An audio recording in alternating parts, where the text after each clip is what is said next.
Hello everyone, I am Anupama Sharma, Assistant Professor at Jindal Global Law School. I am here to discuss with you the International Covenant on Civil and Political Rights, Module 1. This module gives an understanding of the origin, scope and structure of ICCPR. It discusses the various rights recognized under the Covenant. Students, after studying this module, are expected to have an elementary understanding of the text of the Covenant and its scope. I'll start now with the introduction.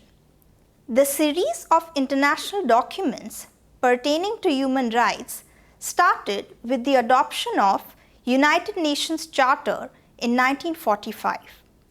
Owing to its generality, the need for specific instruments was soon realized, which resulted in the framing of Universal Declaration of Human Rights UDHR in 1948, followed by International Covenant on Economic, Social and Cultural Rights and International Covenant on Civil and Political Rights. These three instruments, UDHR, ICESCR and ICCPR, are collectively referred to as International Bill of Human Rights as drafted by the United Nations. This module focuses on one of these three main instruments, that is, International Covenant on Civil and Political Rights. As the name suggests, ICCPR deals with the civil and political rights. There is a major difference between the Covenant on Civil and Political Rights when compared with the Covenant on Economic, Social and Cultural Rights, as the former ensures immediate realization of the rights, whereas the latter focuses on progressive realization of the rights. The difference exists due to the varying nature of the rights being dealt within the Covenant. ICCPR was adopted on 16 December 1966 and came into force on 23 March 1976. It is divided in 6 parts and has 2 optional protocols to it. 168 states are party to this covenant. The preamble to the covenant specifies the purpose of the covenant as recognizing the inherent dignity and equal and inalienable rights of the members of the human family, as this forms the foundation of freedom, justice and peace in the world.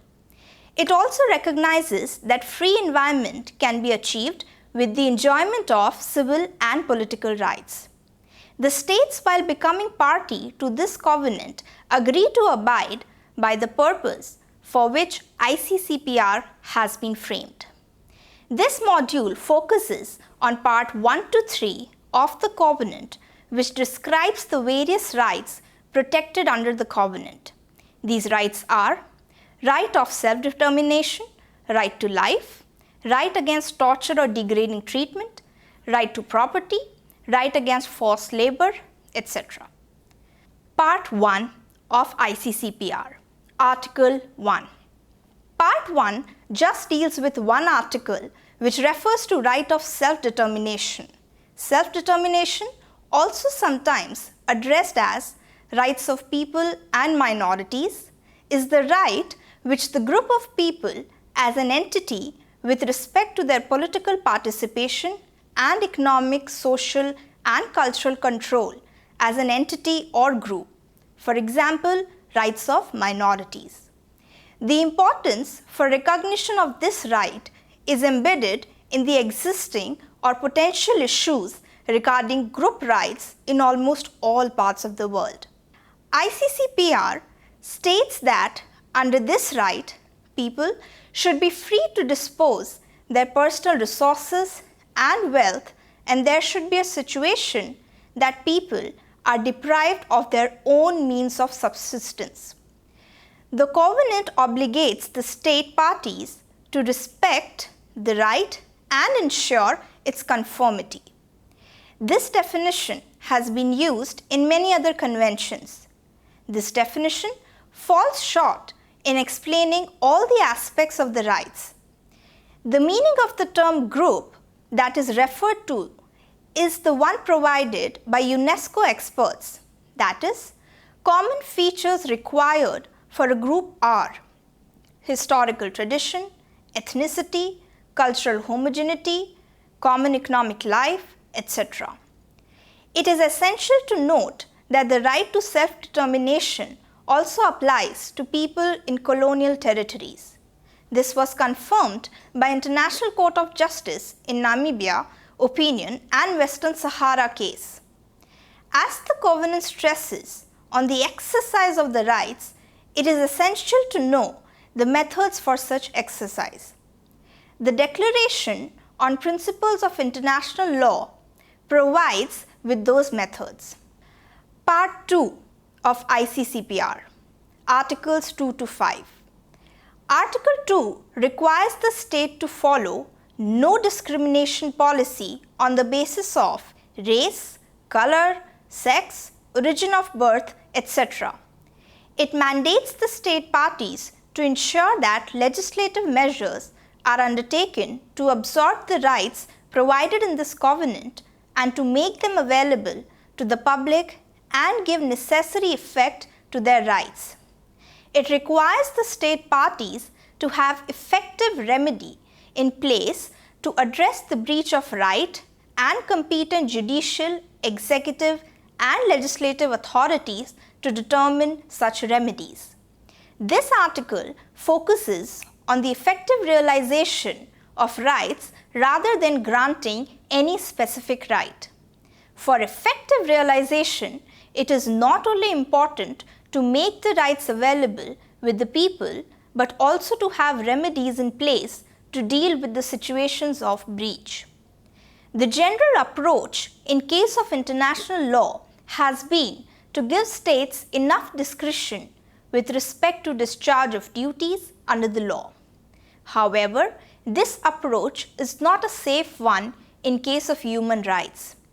A tripartite strategy has been adopted by UN human rights treaties, and that is respect, protect and fulfill. By respect they mean states are expected to realize the essence and importance of a right and has negative responsibility to not breach the right. There should neither be a conscious and direct breach nor any inherent or indirect breach. By protect they mean for complete realization of a human right, it is important to protect any breach of such right. It is the duty of the state to ensure that rights of the people are not breached by third parties. The expectation is not unrealistic. The state will be responsible only to the extent where there was enough hint for the state to gauge the breach and then it failed to prevent it. As rightly stated in Rodriguez versus Honduras case, an illegal act which has violated human right and is not directly imputable to a state can lead to states internationally responsible because of its lack of due diligence in preventing the violation. By fulfill they mean this entails putting an obligation on the states to actively ensure realization of the rights. This can be done by providing people with the rights, example, right to vote. It includes adoption of the rights with administrative, legislative and judicial measures. There should also be remedy available in case of breach of the rights. Article 3. It fosters equality between man and women by obligating the state party to ensure equal enjoyment of civil and political rights by them. The idea behind this such right is to live by the concept of all human beings having the same human rights to avail. However, this also recognizes that fact that in certain situations, for justified reasons, states might need to treat people differently. Article 4. It clarifies that the rights under this covenant are not absolute. Subject to emergency situation where there is threat to the life of the nation and its existence is officially proclaimed, then the state party except for few articles as mentioned in the covenant, can derogate from its obligations under the covenant. Right to be free from torture is an absolute right which can in no circumstances be derogated from. Largely, the situations when human rights can be validly derogated are: first, where the treaty specifically provides with a provision listing the situations where human rights can be limited in its operation. Second, at the time of emergency, it is permissible to the states to derogate from the duties under the treaty as long as there is emergency which makes it impossible to preserve all the rights and secure them. It is to be noted that limitation doesn't extend to abuse of rights by the state. It merely elaborates the boundaries of exercise of right. To ensure this, the limitation must be justified on the grounds of: firstly, when law prescribes it, which means the law should be prescribing it in the form of laws as instruments which the Parliament adopts. The idea behind this is by such a limitation prescribed in law ensures foreseeability of rights and laws.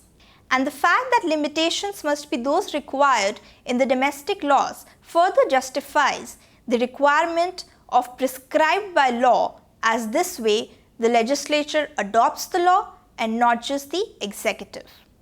Secondly, when a legitimate aim is to be pursued, this requirement indicates the social need which is of importance and not just ordinary. For example, nation security, public peace and order, etc. Thirdly, limitation is necessary. What is meant is, it ensures the balance of proportionality between the need and the action taken. The gravity of limitation exercised over the right is compared and analyzed as against the need and the importance of the right. It is the state who carries the burden to prove that its actions are justified with valid reasons and cannot just take the excuse that it is the best judge for the benefit of its people. This relaxation that has been given to the state parties required certain safeguards to prevent any abuse. To address this, the article states that the derogation must not be inconsistent with other obligations. It should not involve discrimination solely on grounds of origin, race, color, etc.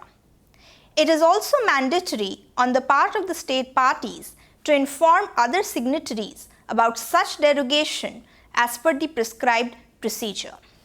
Article 5. It further guards from the interpretation of the statute which permits destruction of any of the rights mentioned in this covenant. Now we go to Part 3, Article 6 to 27. Part 3 of ICCPR is the longest part which deals with the maximum number of rights under the covenant. It mentions rights such as right to life, which guards against any arbitrary deprivation of life. It also specifies certain restrictions and rules to be followed by the countries which follow death penalty. Right against torture or cruel, inhuman or degrading treatment. This is an absolute right and in no circumstance is the derogation allowed. The Part 3 also covers right against slavery, forced labor. It specifies right to liberty and security of person except in cases where due procedure is established and is followed. Those who have been arrested should have recourse to courts and appropriate remedies against unlawful detentions. Even for those who have been deprived of their liberty must be treated with dignity. The covenant also provides with free movement and entry in or to one's own territory. The Human Rights Committee issues general comments for more clarity with respect to certain provisions.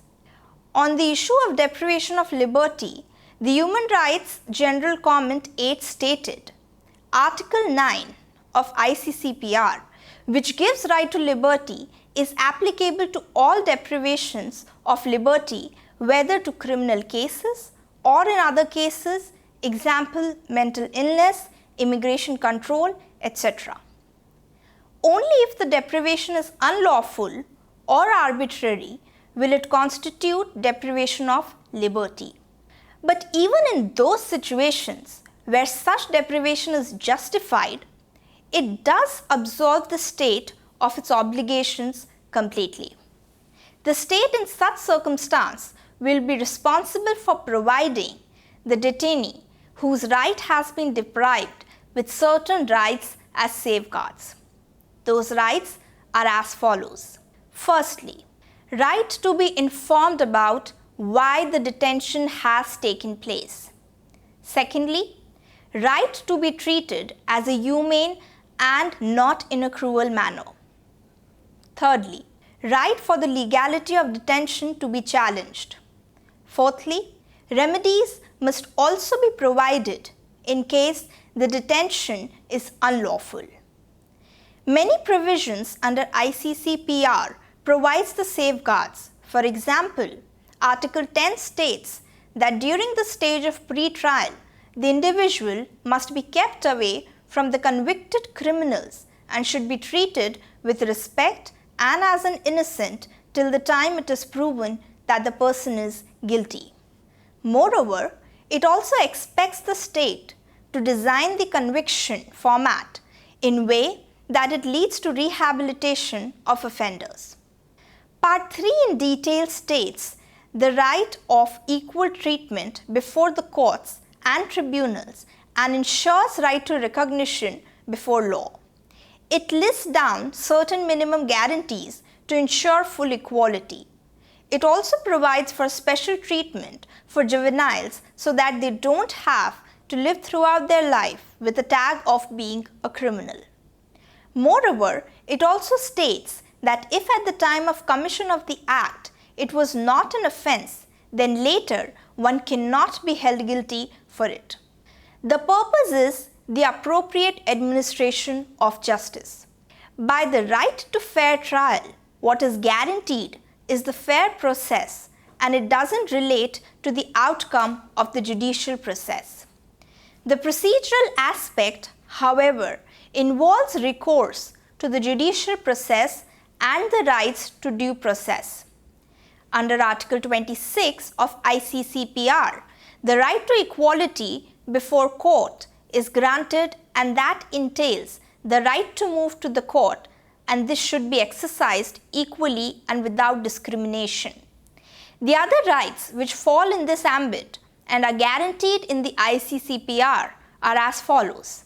First, equal access. Second, hearing by a tribunal which is not partial and is also competent. Third, hearing should be fair and public in nature. In case of criminal proceedings, there is a special category of rights granted, such as right against self-incrimination. There will be a presumption with respect to the innocence of the accused unless proven guilty. The person must be given a right wherein he is informed about the charges he is put under. There should be scope for arrangement of appropriate defense. There should also be a right for review that must be available with the arrested person. The covenant also ensures right against undue interference with privacy, right to freedom of thought, conscience, expression, to enjoy cultures, especially in states where ethnic, linguistic minorities prevail. Right to peaceful assembly to facilitate free existence of the democratic society. Although ICCPR deals with civil and political rights, but through the guarantee of few civil and political rights, there comes inherent economic, social, and cultural right. The book by Mauchly Shah Shivkumaran, International Human Rights Law, provides with such a list which is hereinafter referred to. Civil and political rights, economic, social, and cultural rights are right to life, right to health, food, water, freedom from torture, right to housing or health, right to property, right to social security, protection of the child, right to food, education, etc. There are specific provisions to facilitate laws relating to marriage. It recognizes the importance of determination of rights and responsibilities of spouses at the stage of marriage and dissolution. The covenant also stresses on right for the children. It covers wide range from protection of children at the time of dissolution to its non-discriminatory treatment and acquiring of a nationality. In this module, we have learnt that how ICCPR provides us with not just civil and political rights, but also with socio and economic rights. It does give some opportunity for the states to derogate into permitted circumstances by following a required procedure. Okay, that's all for now. Thank you for listening.